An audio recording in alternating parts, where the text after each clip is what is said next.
Hey guys, Lexus driver here. Welcome to a new video. Now, this video, I'm going to be talking about a previous generation Lexus ES, which is now officially my favorite vehicle in the Lexus lineup of all time. So, this is the 2012 model. I'm going to go with the 2012 model because this one, in my personal humble opinion, this is a very well-known Lexus ES in its heyday back then in the early 2010s. Um, this vehicle, this was actually the last Lexus ES until the redesign where it got a remote touch controller. And I'm pretty sure viewers who are watching this video could find that the remote touch controller was a very distracting tool to use, especially when it comes to driving. Hence why, Lexus comes back to using touchscreens. Um, the exterior of this vehicle, I know in this during this time the Toyota Avalon was still selling in North America, but what I'll say is this vehicle is heavily comparable to the Toyota Camry because the Lexus ES, this was meant to be a cheaper vehicle you can get in the Lexus lineup compared to the Lexus LS. The Lexus LS is a very expensive sedan you can get, but this is a mid-size sedan. It's cheap and also affordable than the LS.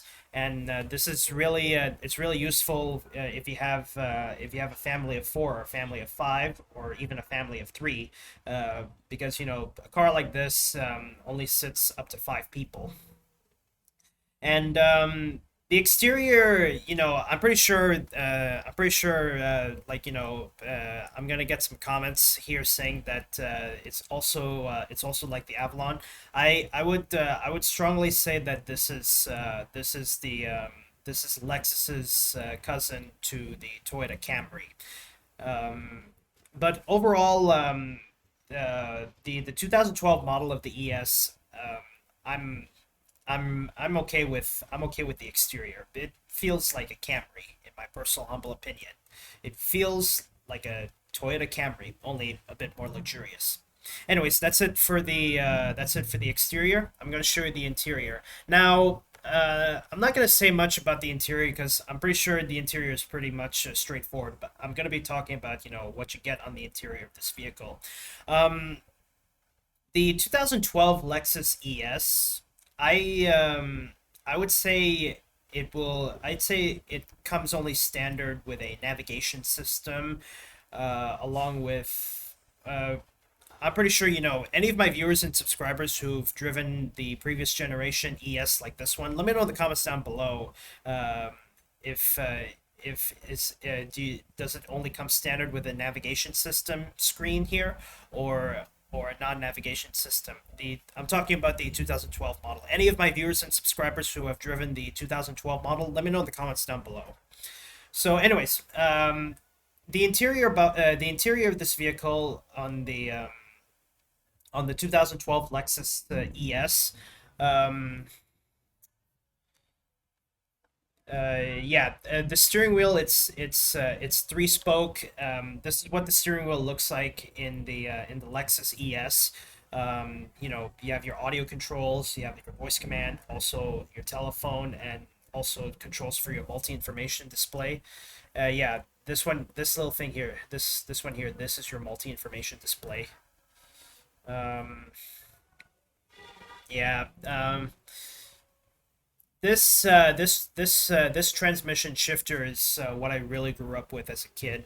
You can with an automatic transmission, you can drive the vehicle like a manual car, upshifting, downshifting, but you still get um, still get that automatic transmission feel. But with the plus and minus, when you shift to sequential or sport, feels like driving a manual, but you still drive an automatic. And also, this is what This is what the dashboard looks like when you have a navigation system. You still you have your climate control, you have your audio controls, and also the navigation system screen, your infotainment screen. This screen has every controls you need when it comes to controlling your climate control, your audio, your setups, etc., etc. Also, yeah. And I'm gonna zoom in here so you guys can have a good look. Okay, so this one actually has 7 buttons. Well, this one's obviously your hazard button, like if you're gonna be in emergencies and whatnot. Uh, the okay, these are the clock. Um, these this is your clock, and I'm pretty sure these are your temperatures, because this does have dual zone automatic climate control, like the front seat passenger can have their own temperature, the driver can have their own temperature. But anyways, enough about that one.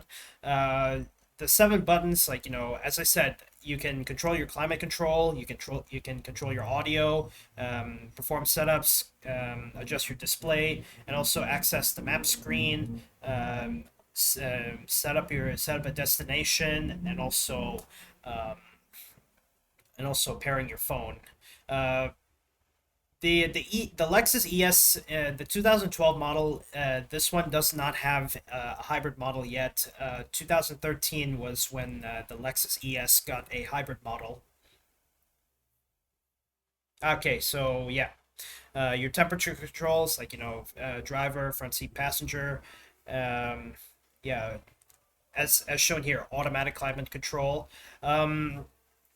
When it comes to the buttons, for an automatic climate control, the only buttons you get for adjustments are your is the auto button. The off button actually turns off the climate control. Um, the front windshield defogger, side rear view mirrors, and rear window defogger, recirculating air, outside air, and automatic. That's basically the only controls you have. It would have been pretty cool. Like I'm pretty sure my only complaint for the climate controls here is the vent selections um, um, and adjusting the fan speed. Because you would have to go to the climate control button. You have to go to the climate control screen, and then that's when you can adjust it. I'm okay with that, but it can be a bit distracting when you're driving. uh, it's best. So I would say, in my case, I would just stick to to keeping it on auto, and just keeping it as a one zone. I mean, you can have the passenger adjust their own temperature, but in order to actually go back to being a one zone, you have to go to the climate screen and then turn off the dual button. And this one here, this is where you can play CDs. Which it's not really that common anymore. Uh, and also, eject, seek track, channel disc, and load. And as you can see, there's actually a load button. If you press that button, that actually allows you to insert a CD, because this one is a 6 disc or a 4 disc CD changer. And if you want to load a disc, you have to press the load button, and then that's when you can insert a DVD or CD. AM, FM, satellite radio, CD, aux. I think in the 2012 model, you can have the option to play. I think you can have the option to play USB. So I think the aux button, it can cycle through. It can cycle through, like USB, iPod, Bluetooth. Well, you know what I mean. So I would say that brings us to the audio button. You press that audio button. That's gonna take you to the audio screen, and you can choose what you like to play. So Yeah, and overall, the ES, the previous generation ES, it's a pretty cool vehicle. Definitely worth driving, and it's a great throwback to. Throwback to the glory days of Lexus in the early 2010s. But yeah, pretty cool. Yeah. Um, but let me know in the comments down below. Like I said, let me know in the comments down below. Any of my viewers and subscribers who have driven this vehicle, let me know in the comments down below. What are your thoughts about this vehicle? I'm really looking forward to hearing what your thoughts of driving this vehicle, especially when you're driving as a family or as an independent entity. Let me know in the comments down below. But anyway, guys, that's all I have for this video. Thank you guys so much for watching. If you're new to my channel, don't forget to subscribe, and be sure you hit that notification bell so you can stay updated on new content I have on my YouTube channel. But anyway, guys, that's all I have for this video. Thank you guys so much for watching, and I'll see you guys in the next video. Bye-bye, and have a good day, everybody.